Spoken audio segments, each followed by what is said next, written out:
అమరావతి రాజధాని రైతులకైతే అసైన్డ్ అనే పదం ద్వారా వచ్చే కష్టాన్ని అయితే రైతులకి దూరం చేశారని చంద్రబాబు నాయుడు.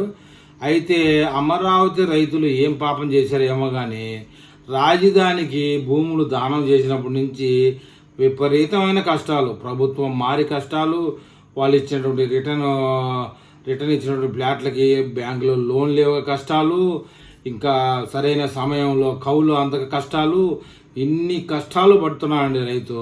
ఇప్పుడు ఒక కష్టానికి అయితే చంద్రబాబు నాయుడు గారు అయితే ఊరట ఇవ్వడం జరిగిందట.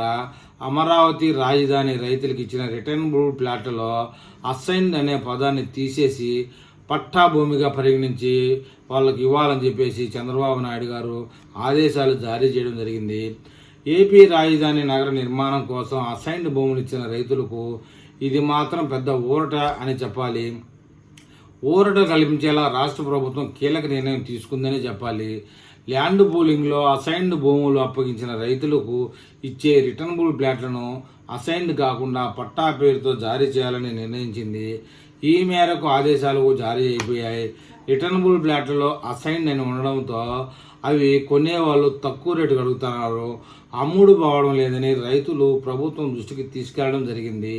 దీంతో ఇటీవల జరిగిన మంత్రివర్గ సమావేశంలో ఈ అంశంపై చర్చించిన సీఎం చంద్రబాబు రైతులందరికీ పట్టా పేరిట ప్లాట్లు ఇవ్వాలని నిర్ణయించారు. దీంతో అవసరమైన మార్పులు చేస్తూ పురపాలక శాఖ ముఖ్య కార్యదర్శి సురేష్ కుమార్ జీవో జారీ చేయడం జరిగింది. అదేవిధంగా ప్రభుత్వం వారు ఇంకా చాలామందికి రిటర్నబుల్ ప్లాట్లు ఇవ్వలేదు. వాళ్ళకి ఇవ్వవలసిన వాళ్ళకి త్వరితగతిని ఇచ్చి అందున ఆ రిటర్నబుల్ ప్లాట్ల మీద బ్యాంకు కూడా లోన్లు ఇవ్వలేదని చెప్తా ఉన్నారు.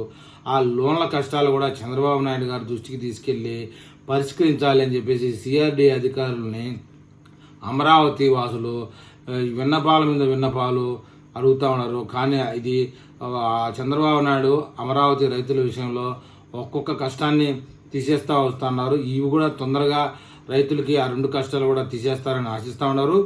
ఈ విషయంలో మరి రైతులు ఏమని కామెంట్ చేస్తారో చూద్దాం.